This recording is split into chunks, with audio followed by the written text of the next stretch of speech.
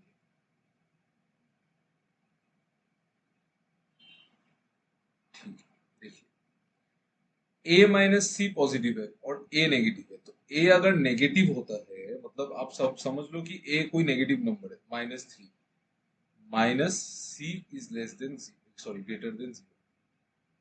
ठीक है, ये होने के लिए क्या होना पड़ेगा, सी शुड बी, सी को क्या होना पड़ेगा, अगर आपको अगर -3, तो यहाँ पे आपका आ रहा है सी इज लेस देन -3, तो सी नेगेटिव हो सकता है कि नहीं, वही बात है। तो देखते हैं, आपको अभी बोला है कि ए माइनस सी ए नेगेटिव है और ए माइनस सी पॉजिटिव है, तो ए माइनस सी पॉजिटिव होने के लिए सी को तो पॉजिटिव ही होना पड़ेगा ना।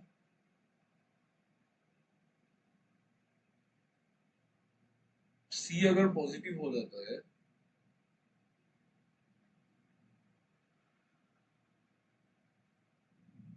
नहीं सी पॉजिटिव होने से नहीं होगा, सी पॉजिटिव नहीं हो सकता है, नहीं नहीं नहीं, क्योंकि ए नेगेटिव है, ए नेगेटिव है तो ए सपोज -2 है, तो -2 माइनस समथिंग, अगर सी पॉजिटिव होता है तो 3 पकड़ लो, तो ये तो हमेशा नेगेटिव ही आएगा ना। आप नेगेटिव नेगेटिव को जोड़ेंगे तो हमेशा नेगेटिव ही आएगा, तो सी तो पॉजिटिव नहीं हो सकता है, सी पॉजिटिव तो नहीं हो सकता है, तो डेफिनेटली नेगेटिव होगा, सी डेफिनेटली नेगेटिव होगा ना, सी डेफिनेटली नेगेटिव होगा। ए अगर नेगेटिव है तो सी भी नेगेटिव होना पड़ेगा। ठीक है, तो मतलब ए इंटू सी क्या होगा, ए इंटू सी, ए इंटू सी क्या होगा, पॉजिटिव होगा, ए इंटू सी पॉजिटिव होगा। अच्छा, और एक बात यहाँ पे देखेंगे हम कि ए अगर नेगेटिव है ना, जैसे कि ए सपोज -2 है, तो सी नेगेटिव होना पड़ेगा, तो सी को नेगेटिव, ये -2 नहीं हो सकता है, मतलब क्योंकि देखो ये अगर -2 हो जाता है ना तब तो ये 0 हो जाएगा, और अगर -1 हो जाता है ना, अगर ये -1 हो जाता है तो -2 + 1 तो ये नेगेटिव हो जाएगा। तो पॉजिटिव होने के लिए इसको -3 वगैरह ही होना पड़ेगा, मतलब सी जो है ना उसको ए से बड़ा होना पड़ेगा, मतलब वैल्यू वाइज बड़ा होना पड़ेगा, मतलब नेगेटिव तो दोनों ही होगा, ए भी नेगेटिव होगा सी भी नेगेटिव होगा, बट सी को वैल्यू वाइज बड़ा होना पड़ेगा, तो वैल्यू वाइज बड़ा होगा मतलब ए जो है वो सी से बड़ा होगा, दोनों ही नेगेटिव होगा बट ए जो है वो सी से बड़ा होगा। मैंने क्यों बोला कि सी वैल्यू वाइज बड़ा और ए बड़ा, सी अगर वैल्यू वाइज बड़ा होता है बट दोनों ही नेगेटिव है, तो ऑब्वियसली अगर वैल्यू वाइज मतलब सी जैसे कि -3 होता है, तो ये तो -2 ही होगा ना, तो इसका मतलब क्या हुआ कि ए ही बड़ा होगा सी से। ठीक है, वो नहीं। अच्छा, और ए इंटू सी, ए इंटू सी ये ग्रेटर देन 0 होगा। ठीक है, हमेशा ग्रेटर देन 0।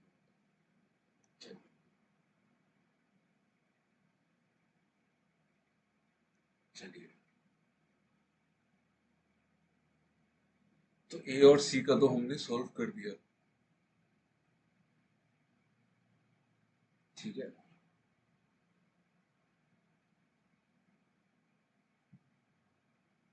चलिए अभी यहाँ पे देखते हैं डी स्क्वायर को, देखते देखो बी माइनस सी जो है वो डी से छोटा है, सी नेगेटिव है।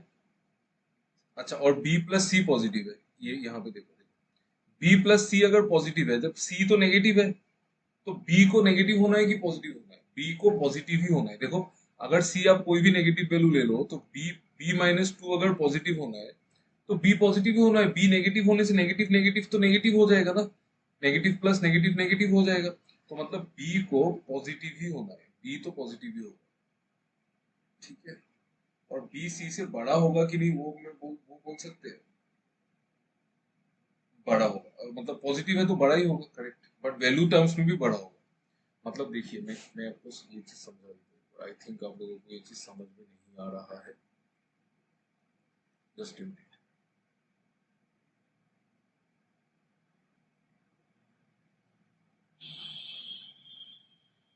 देखिए इसको एक बार, यहाँ पे आपको मिल गया है कि सी नेगेटिव है, ए सी से बड़ा है और दोनों ही नेगेटिव है। ठीक है, बाकी मुझे और एक स्टेटमेंट में मिल रहा है कि ए नेगेटिव सी नेगेटिव ए सी से बड़ा है, ये मुझे मिला है ए नेगेटिव है सी नेगेटिव है और ए सी से बड़ा है, और मुझे मिला है कि बी प्लस सी जो है वो पॉजिटिव है।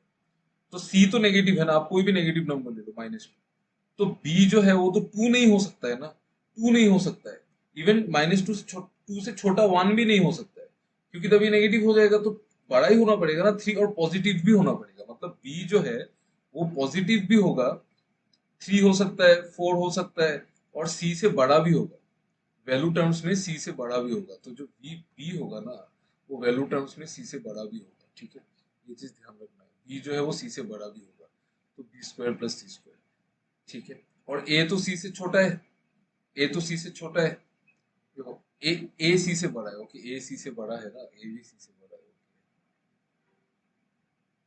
मतलब नेगेटिव टर्म्स में ही बड़ा है, मतलब दोनों नेगेटिव है तभी बड़ा है, बट वैल्यू टर्म्स में तो सी ए से बड़ा है ना, वैल्यू टर्म्स में तो सी ए से बड़ा है, तो जब हम उसका ए इंटू सी निकालेंगे, वो जो वैल्यू देगा ना वो बी स्क्वायर प्लस सी स्क्वायर ज्यादा वैल्यू देगा।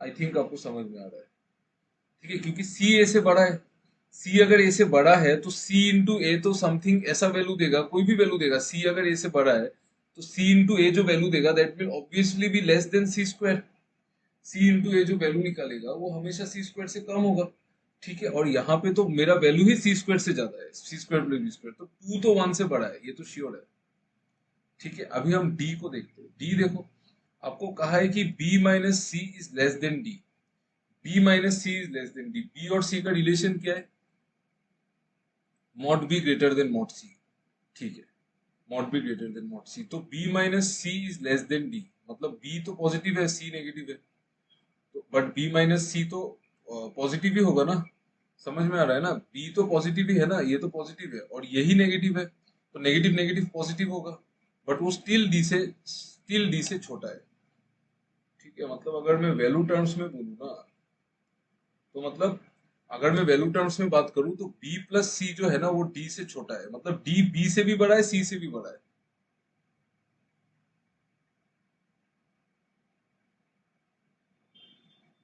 डी जो है वो बी से भी बड़ा है और सी से भी बड़ा है,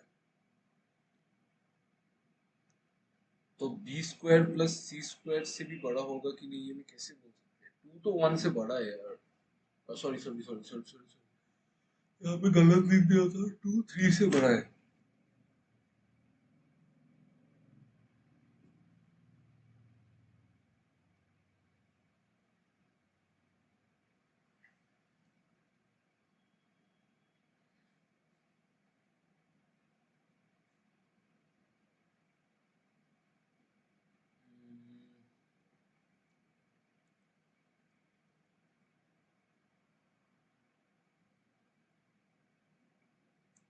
टू तो 3 से बड़ा है, ये ऑप्शन तो गया, ये पता नहीं क्या ऑप्शन है, 2 3 से बड़ा ये हो सकता है, 3 3 से, यार ये ऑप्शन में गड़बड़ हो गई, ठीक है, हम लोग ऑप्शन को छोड़ो, हम आंसर निकालेंगे, ऑप्शन को छोड़ो, ऑप्शन गलत आ गई इस पे, पर डी स्क्वायर का मेरे को समझ में नहीं आ रहा, क्योंकि डी तो बी से भी बड़ा है और सी से भी बड़ा है,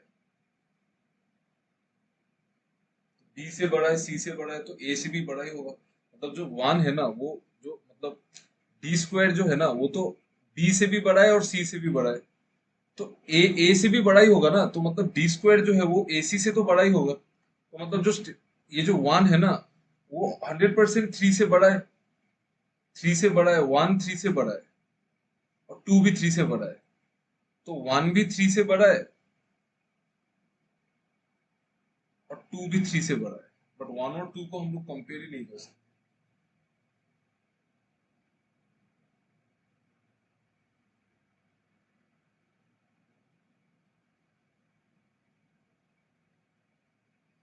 वन और टू कंपेयर नहीं हो रहा यार,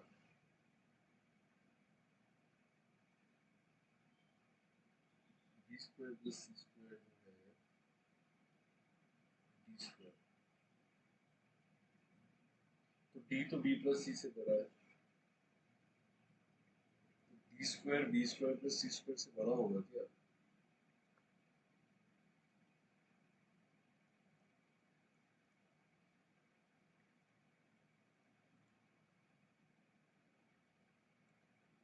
होगा, होगा, अगर हम इन तीनों को अगर एक साइड ऑफ द ट्राइंगल मान ले तब तो होगा ना, इक्वल भी हो सकता है, इक्वल भी हो सकता है,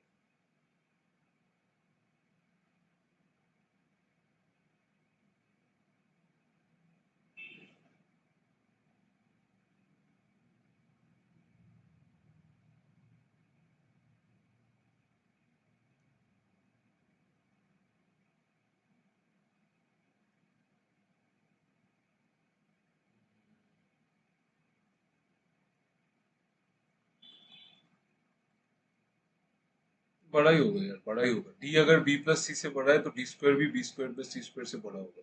मतलब वन जो है वो टू से बड़ा होगा और टू जो है वो थ्री से बड़ा होगा। टू जो है वो थ्री से बड़ा होगा, तो वन टू से बड़ा है, टू थ्री से बड़ा है। Option C is the right answer. अच्छा, बहुत बढ़िया क्वेश्चन है, एकदम मजा आ गया। नंबर सिस्टम का बहुत ही बेहतरीन सवाल। ठीक है, समझ में नहीं आया है तो आप एक बार देख लीजिए, बट आई होप आपको समझ में आ जाना चाहिए। चलिए नेक्स्ट नेक्स्ट क्वेश्चन देखते हैं। ये वाला क्वेश्चन डीआई है, इसको ट्राई कीजिए।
देखिए सवाल को,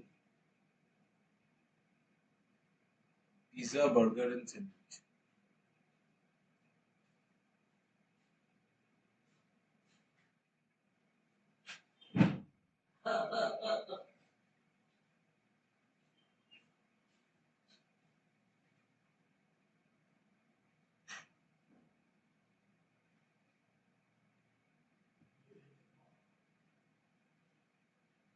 अच्छा क्वेश्चन है।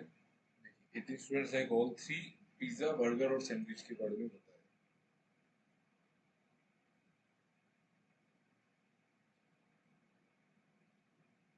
Please try this question, please try.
देखो, यहाँ पे तीन चीजें, सॉरी सॉरी सॉरी, इसको स्ट्रीट पे जस्ट वन मिनट। यहाँ पे तीन चीजें हैं, एक बार इसको सॉल्व कर लेंगे क्वेश्चन तो एक एक मिनट में निकल जाएगा। ये पूरा सैंपल स्पेस है जहाँ पे 200 स्टूडेंट्स है, पता है ना, 200 स्टूडेंट्स इन टोटल, 200 स्टूडेंट्स है। 28% of them like only pizza, ये भी पता है। तो ये सपोज पिज्जा का सर्कल है। क्या क्या है यहाँ पे, पिज्जा बर्गर सैंडविच। ये पिज्जा का सर्कल है, ये बर्गर का सर्कल है, और ये जो है ना, ये सैंडविच का सर्कल। आपको बताया गया है कि 18 students like all the three. मतलब ये जो बीच में है ये 18 है, जो तीनों में कॉमन है, दिस इज 18। मैं थोड़ा सा बड़ा कर देता हूँ इसको।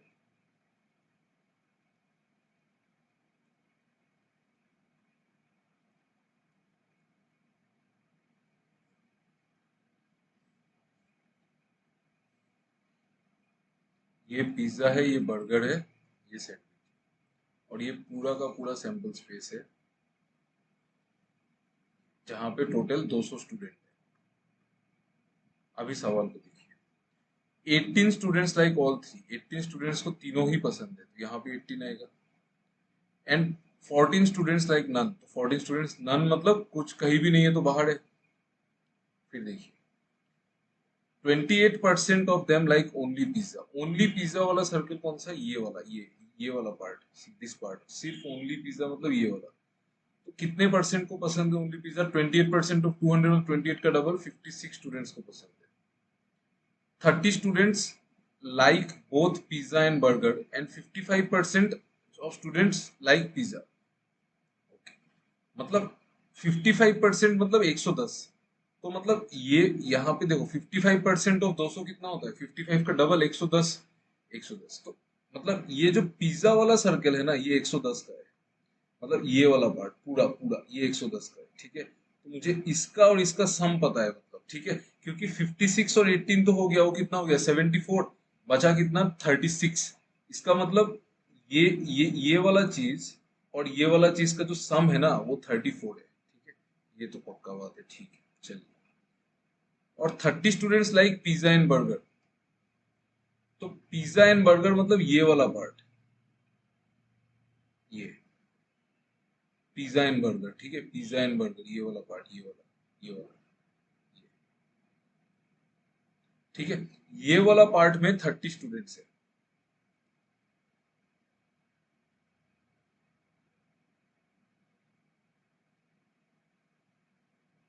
सही है, सही कर रहा हूँ ना मैं, हाँ।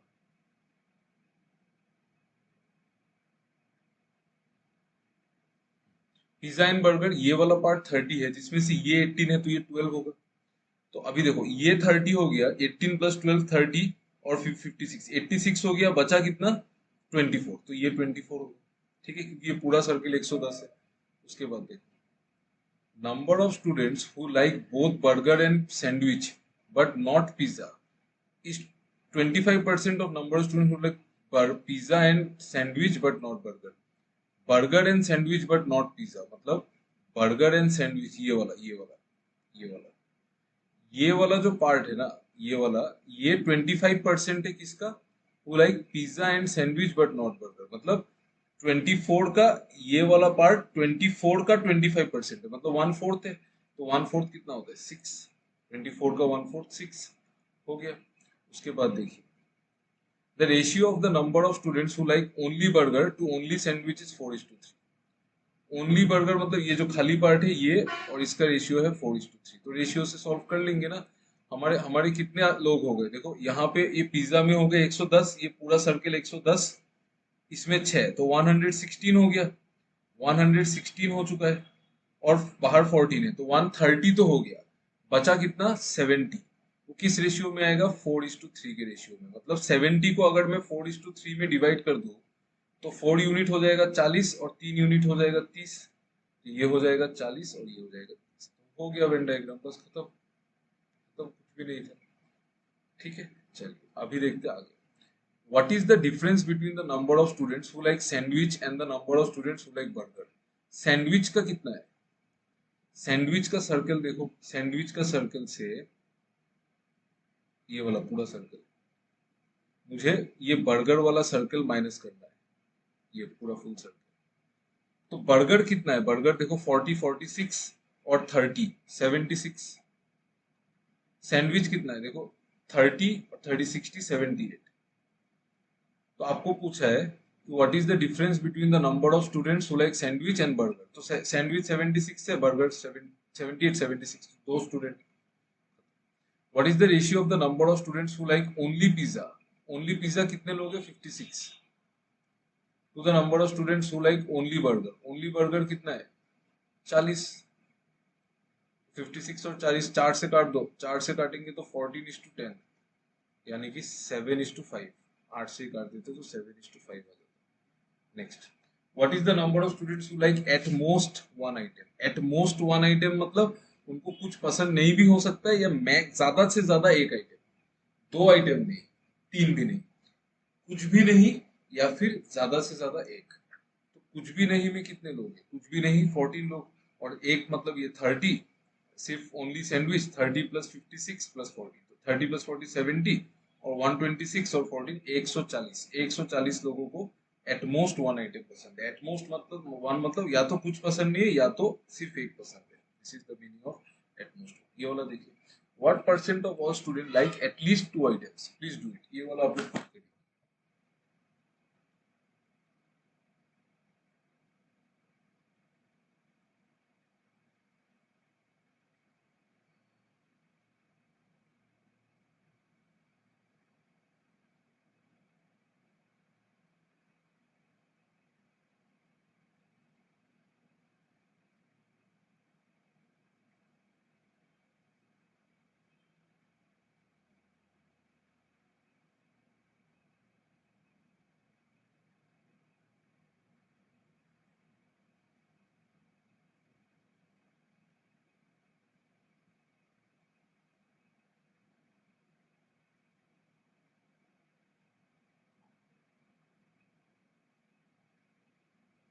देखो ये वाला प्लीज डू इट।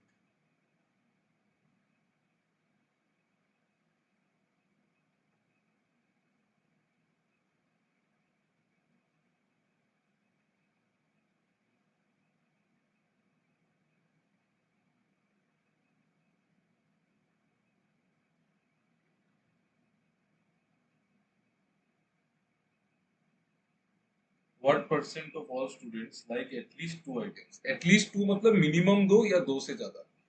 तो मिनिमम दो या दो से ज्यादा, तो दो कितने लोगों को पसंद है?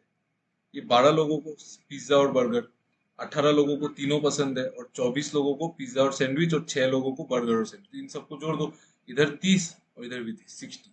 60 कितने में? 60।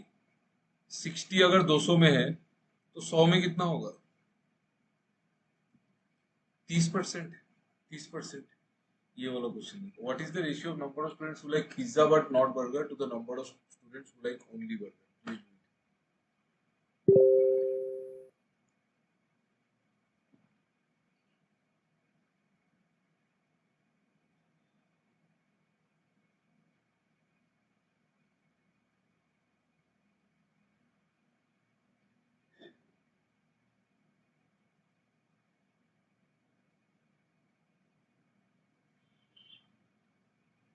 What is the ratio of number of students who like pizza but not burger? Sorry, to the number of students who like only burger. देखो, पिज्जा बट नॉट बर्गर कितना है? पिज्जा चाहिए बट बर्गर नहीं, तो burger वाला circle में नहीं जाना चाहिए। पिज्जा, ये पिज्जा, सिर्फ पिज्जा और पिज्जा एंड सैंडविच, तो 56 plus 24 80। 80 to who like only burgers. Only burger कितना है? 56 था ना? नहीं, 40। 40। 80 और 40 का रेशियो कौन सा बड़ा बात है यार?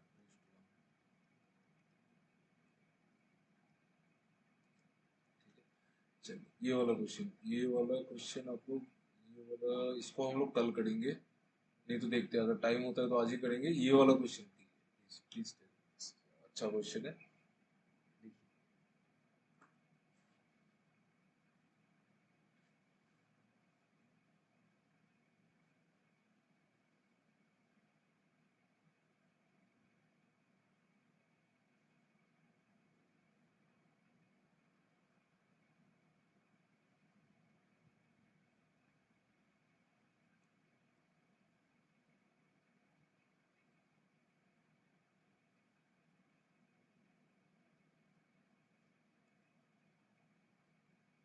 Please see this.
देखिए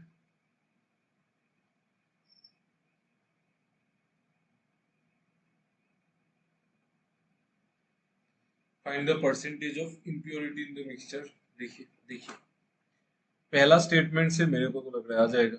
ए डिसऑनेस्ट वेंडर, मतलब डिसऑनेस्ट मतलब जो चोरी करता है, professes professes to sell his rice at the cost price and mixes with impurity and thereby gains 25%। तो 25% का उसको फायदा हो रहा है, यानी कि वो 4 का सामान को 5 में बेच रहा है। 4 का राइस को वो 5 में बेच रहा है, बट वो बोल रहा है कि वो कॉस्ट प्राइस में बेच रहा है। मतलब वो बोल रहा है कि अगर 4 का सामान, 4 यूनिट राइस अगर 4 रुपए का आ रहा है तो मैं कॉस्ट प्राइस पे बेच रहा हूँ। मतलब वो एक यूनिट लाया कहाँ से?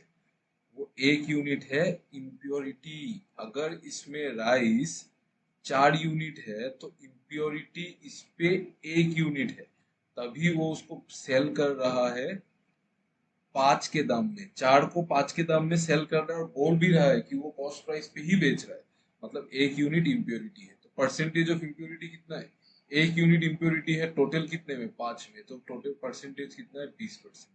तो पहले वाले से तो आंसर आ जा रहा है भाई, only one alone is sufficient. ठीक है, तो ये तो नहीं होगा, ये भी नहीं होगा। अभी देखो, if in 45 kg of the mixture, अच्छा ये नहीं होगा। अगर 2 एलोन से नहीं आएगा ना, तब तो डेफिनेटली ये आंसर होगा। तो इसको चेक करने से हो गया, थर्ड को चेक करने का जरूरत नहीं है।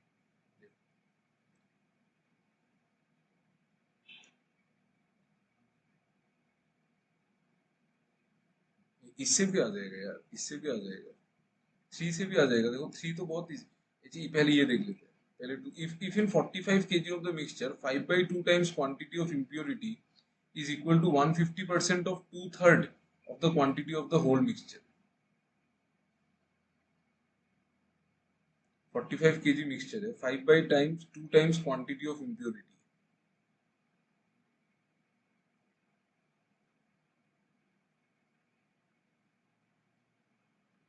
45 kg मिक्सचर है, 5/2 टाइम्स क्वांटिटी ऑफ इम्प्योरिटी। तो इम्प्योरिटी मान लो आप इसमें आई है, इम्प्योरिटी मान लो आई है। तो 45 kg मिक्सचर है, 45 kg मिक्सचर है, उस पे 5/2 मतलब 2.5 गुना क्वांटिटी ऑफ इम्प्योरिटी, मतलब 2.5 impurity is equal to 150% of 2/3 of quantity of whole mixture is equal to 150% of 2/3 of quantity of whole mixture 45। तो निकाल लेंगे ना यहाँ से 15 15 30। 30 का 150% कितना होगा? 30 का 100% 30, तो 150% 45, मतलब 2.5 आई इज इक्वल टू 45। ये होगा ना, 30 का 150% 45। इम्प्योरिटी का इम्प्योरिटी क्या होगा? 2.5 को 45 से काटेंगे तो 25 को 450 से काटेंगे तो कितना होगा?